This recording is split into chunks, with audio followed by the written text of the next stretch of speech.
After after the full day of work, I'm just back to my hotel this time, and outside view is very beautiful from this hotel. तो actually आज हम जो बात कर रहे हैं basically वो है मेरे इस कैमरे के हवाले से। I just got my new camera जो आपको यहाँ पे स्क्रीन में नज़र आ रहा है। कैनन का है जी EOS R7।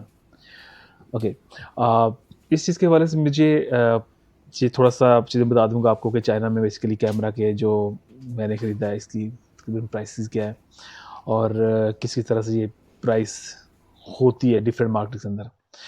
तो वैसे मैंने ये कैमरा क्यों लिया है कि मुझे मेरे पास ऑप्शन डिफरेंट बेसिकली थे। जिस तरह R7 है, ये APS-C कैमरा है और इसके अलावा मेरे पास ऑप्शन जो फुल फ्रेम कैमरा में थे वो बेसिकली थे R6 Mark II भी था और R5 के हवाले से भी था।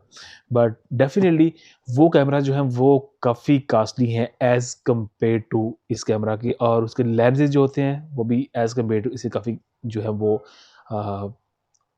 क्या कहते हैं, काफ़ी महंगे होते हैं। तो मुझे बेसिकली जो कैमरा चाहिए था बेसिकली अपने ही काम के लिए, उसमें ये था कि यूट्यूब की वीडियोज़ बनाना या मैं जिससे ट्रैवलिंग के लिए जाता हूँ तो वहाँ पे मुझे इस चीज़ की ज़रूरत पड़ती है उस चीज़ की। अदरवाइज़ जो है वो मुझे कोई शादी के फंक्शन जाके मुझे उस तरह की प्रोफेशनल जो है वो फ़ोटोग्राफ़ी या वीडियोग्राफ़ी वो तो करनी नहीं है। बट स्टिल ये अगर आप करना चाहें तो इस कैमरे से तो मैंने डिफरेंट वीडियोज़ जो काफ़ी देखी हैं, सर्च की हैं इसको लेने से पहले, वो मुझे मुझे लगा है कि उस हिसाब से भी अगर आप यूज़ करना चाहते हैं प्रोफेशनली तो it's still a good camera.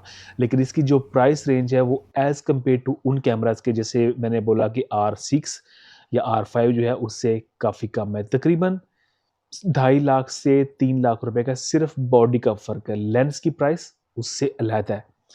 अब चाइना में बेसिकली ये कि ये कैमरा जो है, मुझे पहले मैं चाह रहा था कि मैं सोनी लूँ क्योंकि मैंने पहले भी यूज़ किया, वो मेरे पास कैनन 70D था। तो मैं चाह रहा था कि मैं अब शिफ्ट हूँ ज़रा सोनी के ऊपर। बट मेरे लिए प्रॉब्लम ये हुआ कि मैं चाइना से ख़रीदना चाह रहा था सोनी, लेकिन जी आप भी याद रखिए चाइना के अंदर जो सोनी बिकता है, जो बेसिकली इनका चाइना मेनलैंड में जो वारंटी शुदा माल होता है वो उसके अंदर इंग्लिश लैंग्वेज नहीं होती। इंग्लिश लैंग्वेज ना होने की वजह से डेफ़िनेटली अब देखिए हमारे लिए तो वो फिर बेकार है। जहाँ पे चाइनीज़ के लिए तो ठीक है, लेकिन अगर हम लेके पाकिस्तान या किसी भी और कंट्री फॉरेनर जाते हैं, वो लेके जाते हैं तो उनको तो इंग्लिश में इस्तेमाल करना होता है। इसलिए मुझे फिर अपना डिसीज़न जो है वो चेंज करना पड़ा, वापस आना पड़ा मुझे कैनन के ऊपर, क्योंकि कैनन में जो है वो अ, इंग्लिश लैंग्वेज मौजूद है। अब मैंने देखा है सोनी के अंदर तकरीबन जो है वो 8-9 लैंग्वेजेज़ मौजूद हैं, जिसमें अरबी भी है, फ़ारसी भी है, चाइनीज़ है, डच और ऐसा कुछ और लैंग्वेज। लेकिन कैनन जो चाइना मेनलैंड का वारंटी वाला वर्ज़न है, उसके अंदर जो है वो तकरीबन 20-25 शायद इससे ज़्यादा लैंग्वेजेज़ है। लेकिन अगर चाइना के अंदर आप लेते हैं हांगकांग से आए हुए कैमरे, उनकी वारंटी नहीं होती, सोनी की बात कर रहा हूँ। सोनी की वारंटी उनकी नहीं होती, लेकिन उनके अंदर इंग्लिश होती है। लेकिन अगर आप मेनलैंड से लेते हैं वारंटी वाला तो उसमें इंग्लिश लैंग्वेज नहीं होती। तो बेसिकली इतना महँगा प्रोडक्ट लेने के लिए मैं नहीं चाह रहा था कि मैं वो चीज़ उस तरह की लूँ। सेकंडली मैं आपको अब बातें वापस कैनन के ऊपर। तो कैनन जो है यहाँ पे इसकी प्राइसेज़ जो है उसका बहुत फ़र्क है। एक जगह से प्राइस पता करेंगे, फिर दूसरी जगह से तो काफ़ी ज़्यादा फ़र्क मतलब है इनका। यहाँ पे ऐसी बात नहीं है जैसे आप कुछ ब्रांड्स होते हैं मतलब आप यहाँ से लें या कहीं से भी लें, उनके मतलब वो रेट्स जो हैं वो सेम है, नहीं। लगता है कि शायद कैनन एक बहुत बड़ा ब्रांड है, तो इसने कोई ऐसी चीज़ रखी होगी, बट नहीं, ऐसा नहीं है। आप एक जगह से पता करेंगे तो माइट बी आपको एक चीज़ जो है कैमरा जो वो आपको 5 लाख में मिल रहा है, दूसरी जगह से पता करेंगे आपको शायद वो 5.5 में हो, या हो सकता है वो पौने या इससे मतलब कि 50-60 हज़ार का आगे पीछे हर दुकान पे कहीं न कहीं फ़र्क पड़ जाता होता है। कहीं पे इससे भी ज़्यादा पड़ जाता है, 60-70-80 हज़ार पे भी चला जाता होता है। सेम चीज़ होती है, बट जस्ट कि वो मॉल ज़रा और टाइप का है उस तरह से, तो हर बंदे की अपनी ही प्राइस है। तो अगर आपको चाइना से कैनन लेना है, तो लाज़मी तौर पे पहले सर्च कर लें कि कहाँ पे बेहतर मिलता है। अब मैं अपना बताऊँ अगर आपको, तो मैं पहले शंघाई गया था, तो शंघाई में जो है वो इसकी प्राइस जो है, अभी मैं हूँ ग्वांगचू के अंदर, तो ग्वांगचू के अंदर जो इसकी प्राइस है उससे शंघाई की प्राइस तकरीबन कोई 20,000 रुपए का फ़र्क था। अब मैं 20,000 के लिए ग्वांगचू नहीं आया हूँ, मुझे तो वैसे ग्वांगचू आना ही था। वैसे शंघाई से ग्वांगचू आएँ तो वैसे ही 50,000 का टिकट लग जाता होता है। तो मुझे तो वैसे यहाँ पे आना ही था, तो मैंने पहले पता कर लिया था, सो मैंने डिसाइड किया कि मैं ग्वांगचू से जाना तो मैंने है ही, तो मैं वहीं से परचेज़ कर लूँगा। तो मैंने तकरीबन मतलब शंघाई का जो इनकी मेन वहाँ पे शॉप है, मेन जो स्टोर है वहाँ से पता किया था, और यहाँ का तकरीबन कोई 20,000 रुपये का प्राइस का जो है ना वो फ़र्क है। इस तरह लेंसेज़ के अंदर भी बाकी मॉडल जिस तरह महँगे होते जाते हैं, तो हर शॉप का अपना ही रेट है। अगर आपने लेना है तो आप पहले सर्च कर लें कि किस तरह से मतलब वो जो है वो आपको बेहतर है। अच्छा, ये जो मैंने इससे कैमरा लिया है, इसमें बेसिकली ये जो कैमरा है ये EOS R7 है, और जो किट लेंस इसके अंदर थी बेसिकली मैंने उसके साथ ही लिया। बेसिकली अगर आप बॉडी लेना चाहते हैं तो बॉडी के सिर्फ बॉडी भी मिल जाती है, बट मैंने ये किट पूरा ही लिया है, जिसके साथ जो है ना वो RFS 18-150 mm, और अपर्चर जो इसका f3.5 to 6.3 IS STM lens है यहाँ पे ये वाला।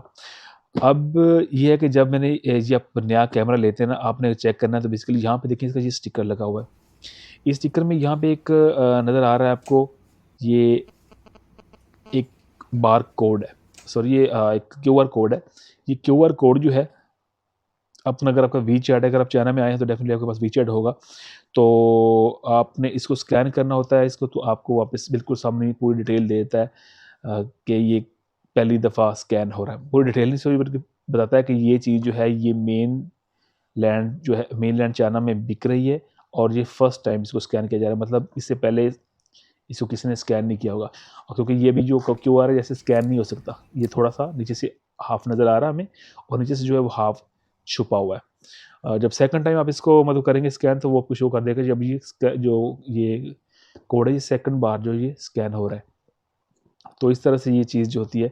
सेकंडली जो पूरी डिटेल इसकी यहाँ पे दी हुई है साइड पे, यहाँ पे इसका कैमरे का नंबर है, कि कैमरे का नंबर जो यहाँ पे दिया हुआ है ये इसकी बॉडी के ऊपर नंबर दिया हुआ है, जो डेफिनेटली जो जैसे इंजन नंबर होता है गाड़ी का, और नीचे वाला जो है इसका किट लेंस जो है उसका नंबर दिया हुआ है, और ये भी जो है सेम जो है वो नंबर जो है वो लेंस के ऊपर भी दिया हुआ होगा।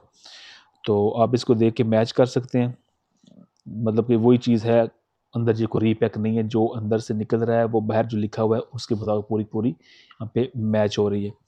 फिर इसकी वारंटी का ये होता है कि यहाँ पे एक इनका वारंटी कार्ड अंदर से निकलता है, सेकंड नंबर पे एक इनकी इनवॉइस होती है। वो इनवॉइस और वारंटी कार्ड अगर दोनों होते हैं तो फिर इनकी वारंटी क्लेम होती है 1 साल के लिए। 7 दिन के अंदर अगर कोई मसला आता है तो ये आप इसको कैमरे को पूरे का पूरा वापस कर सकते हैं, अपने पैसे वापस ले सकते हैं।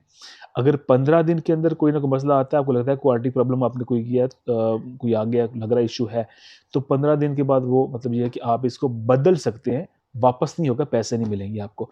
और जब 15 दिन भी गुज़र जाएँगे तो फिर वो नॉर्मल वारंटी जो होती है कि आपको रिपेयर करके दिया जाएगा, उस तरह से फिर इसकी वारंटी जो है ना वो स्टार्ट हो जाती है। तो ये चीज़ है। तो आपने इस चीज़ का ख्याल रखना है कि प्राइसेस का, एक मैंने आपको बताया कि प्राइसेस जो हैं वो ऐसा ना समझिएगा कि ये कैनन है, एक बड़ा ब्रांड है तो उसकी प्राइसेस जो कहीं से भी ले लेंगे तो एक जैसी होंगी, नहीं भाई, प्राइसेस जो हर बंदे की अपनी ही है यहाँ पे, ठीक है। और दूसरा अपने सोनी का ख्याल रखना है कि सोनी के जो मेन लैंड के कैमरे हैं यहाँ पे वारंटी वाले, उनके अंदर इंग्लिश लैंग्वेज नहीं है। So never purchase Sony from mainland China. अगर आपको परचेज करना है तो फिर वो परचेज करिए जो हांगकांग का है, लेकिन हांगकांग वाले की यूजली वारंटी नहीं होती है, अगर होगी वारंटी तो वो बेसिकली होगी दुकानदार की अपनी